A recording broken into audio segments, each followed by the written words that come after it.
So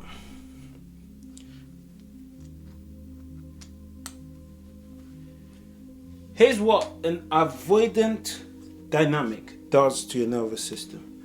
As you can see here, this is what happens during conflict. Both meet middle ground that is, let's call it ground zero, where two things happen. One flights and the other one fights. The anxious person, now, okay, before we go any further, I need to tell you why you should listen to me. So I've worked with hundreds of men and women who face these specific issues. And if you're interested in understanding what has been boiling up for the past few years, I will tell you that in one conversation. The link to work with me is in the bio.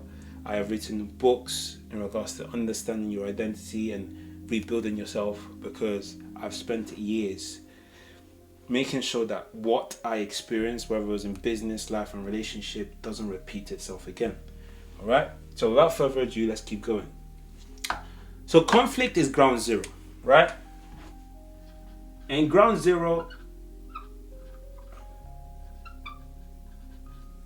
has an automated response. For the anxious person, it's fight, and for the avoidant person, it's flight. This is an automated strategy, okay? It literally, as the fight happens, your nervous system increases the pressure to make a decision. And that decision says, let's look for safety. Now, safety to the anxious person is found in this dissolving the solution, which is why a lot of people actually promote the anxious method, because it's the closest thing to going back to normality. The avoidant or the narcissist, however, is classed as a criminal. You don't want to deal with an avoidant. The avoidant runs as far as possible from the situation. And the reason why they do that is because you are both feeling threatened and your brain is simply responding to it based on what it considers to be safe. But the issue here is that you don't understand that your safety is different from someone else. Because your safety was defined when you were a child. Your identity was defined when you were a child. And so was your control. So the avoidant person learned at an early age that their safety can only be found by running up upstairs and flying away from the confrontation and the person putting them in danger. That's why they don't deal with issues. It's not that they don't want to deal with it, they just need to feel safe first. Because that conversation can only happen once they feel safe. So when the avoidant now meets this and they say, oh, let's fix it, the person senses fight, and you want me to sit in discomfort because you're in discomfort. That's not going to happen. Let me find my comfort first, and I'll come back to you if I do decide to come back. Okay. Now the anxious person, on the other hand, has been taught that when things are unstable, the house is a mess. This is probably coming from a relationship where there was a great, maybe good times when things were good and bad times when things were bad. So in other words, the brain has now learned that the strategy is keep yourself as far away as possible from bad times by confronting them or finding a way to fix them. Okay, there's two others, which is freeze or fawn, but I want to focus on this two because the issue here is what happens in avoidant dynamics is your body slowly learns that, especially if you are secure, that things are not stable when the conflict isn't being resolved. So those 3 to 4 days that takes your partner to understand what is happening feel like hell. You can't think straight because your nervous system is on edge. It's saying we're in danger here. What is happening? How do we fix this? Can you not see that she's about to leave? Look at the way her eyebrows looked at you last time. Right? So you're having this internal conversation where you're convincing yourself that the very thing that you need to be stable is in danger. So your control, so imagine there's like 3 buttons. Your identity is not just about triggered unless you are identifying yourself as the man in the relationship with X, or as the man or the husband married to so and so, right? So your identity is now threatened when you've attached who you are to the perception that person gave you. See, when we understand these things, it becomes easier for us to navigate them.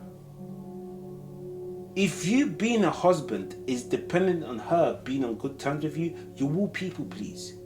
When you're fighting to regain stability, you will do whatever needs to be done to get yourself back into safety because you're a survivor. Your nervous system has entered survival mode, and over a period of time, it rewires just so that it can survive. Your brain doesn't need to fight, your brain doesn't need to grow, it just needs to keep you safe, whatever that looks like. So even when your safety is distorted because of your trauma or because your nervous system has learned a strategy that doesn't actually work, guess what? It's just going to work towards it. So the issue here is, how do we reset all of this so that we can get into a space where the dynamics no longer affect us, which is what exactly I had to do, right? Well, first of all, you acknowledge the diagram, the safety, and you see where you are, right? I always discuss this with my clients, but imagine you're driving someone. You want to know exactly where they are so you can pick them up. Because if you just start saying the right things or saying where to go, again, that differs based on where the person actually is.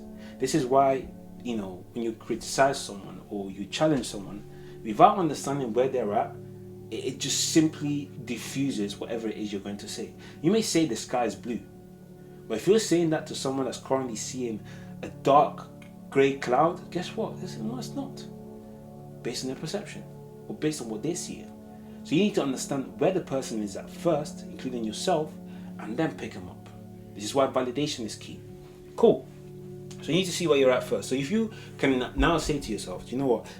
I can admit I'm actually anxious right now. Like I don't feel stable because of the argument we just had. I feel like she's about to break up with me. I feel like she wants to divorce me. Then that is an acknowledgement that leads you into a way better outcome than pretending that everything is just fine and you guys will just figure it out. Cool. So that's step number one. So step number one is recognition. Step number two is understanding. Okay? As you understand that you're anxious, you start to realize that, why am I anxious? Where is this coming from? Then you get to control. What can I actually control in this case and scenario? Well, I can't control her. Because I tried. I tried to say to her, let's get into the table and figure this out.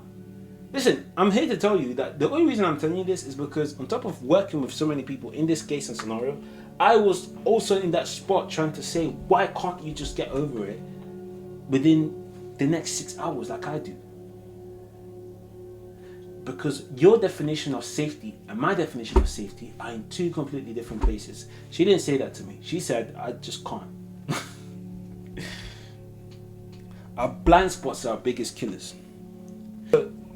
So once we understand that, we start to realize that the real truth is that there's things we're feeling that we can't put into words that are costing us the figuring out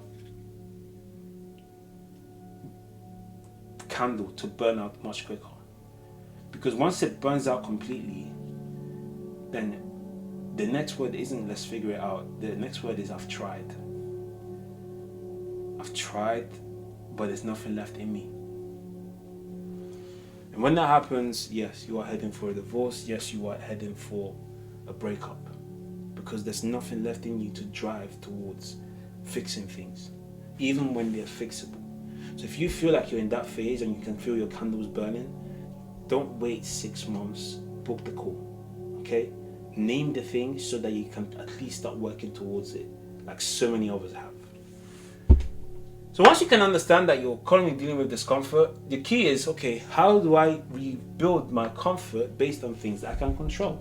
This is why your identity work is so key. So no, I'm not just a husband, I'm also a father. Okay, that means my child is watching me. Okay, what example do I want to give them? Would I be happy if they saw their partner behaving the exact same manner, am I happy to give him this exact blueprint? The answer is no. Then start working on it. That's something you can't control. What's the next thing you can control? You can control how you show up. You remind yourself, am I that powerless really? No, I'm a businessman, right? That's scaled different things. So I'm not exactly a bum. What else are you? I'm a son, right? I'm a man that believes in himself, right? The ability to remind yourself who you are whilst you're dealing with a lot of pressure is by far the easiest way to regain composure. I'm going to say this again. The ability to remind yourself of who you are when things are going tits up, yeah, is by far the most important skill to regain composure. It's almost like you are falling for an illusion and then you snap yourself out of it. That's exactly what I teach people, especially when they're dealing with, because as an international speaker, for instance, right, you have to speak to sometimes 1,000+ people, and your nervous system goes up and says, your tribal instincts say, oh my gosh, these people are going to judge me. I've already done this before. Oh yeah. So my shoulders are down, I'm relaxed now. I'm having a conversation. I'm saying, hey, anyone else hot in here? It's freaking hot, man. UK, you've done wonders. Alright? Find where they're at. Pick up from where they're at. And we all drive to the station now. Okay? So, my point is, regain control and identity by reminding yourself who you are, the victories, the things that you're proud of, who you believe you are, and all these other things. Now, safety, which is the last but not least, you regain that by moving peace away from the ground zero. And you now bring it here.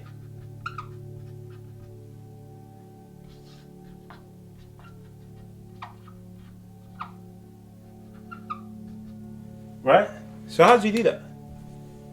How do you put peace inside your identity? I need you to understand that the moment peace enters, you automatically become secure, by the way. Automatically. Not because you're at peace, but because your peace is no longer dependent on things you can't control.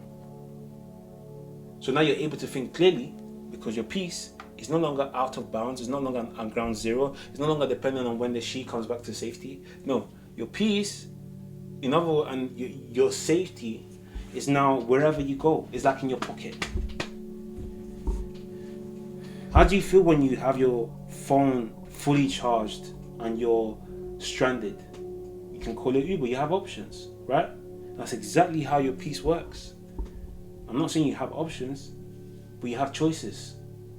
You remind yourself that you do have choices. You can navigate this as a peasant, or you can navigate this as a king. How does a king navigate this? Because you're at peace, you can think about that. Okay, if I was a king, I'd navigate this by being understanding. I'm like, okay, I understand you need space, that's cool. But I really want us to get to a solution, because I feel like probably the best for us, best thing for us. Oh, is he saying it's the best thing for you? No. I think it's the best thing for us. I love you, I know you love me, so let's figure it out. See, but that sounds a lot more powerful when it comes from space of peace, and because you now become secure. And because she's now become secure, guess what? You're no longer dealing with an avoidant partner, you're dealing with someone, a recovering avoidant, who needs still time to get to safety, but because you got to safety first, can mirror you or hold on to you while she's figuring it out. That's what I did. That's literally what I did. That's exactly what I help my clients do. If you want to understand how to do that in your relationship, book a call in the bio. But this, my friend, was the end of the video. Please subscribe. I've asked people to subscribe in a while, but yeah, subscribe if you've been watching this for a while, because my goal is actually to be able to do this full time, and I'm saying deliver videos like these to you on a weekly, daily basis, whatever it is. But yeah, currently I'm getting there. All right, see you next one.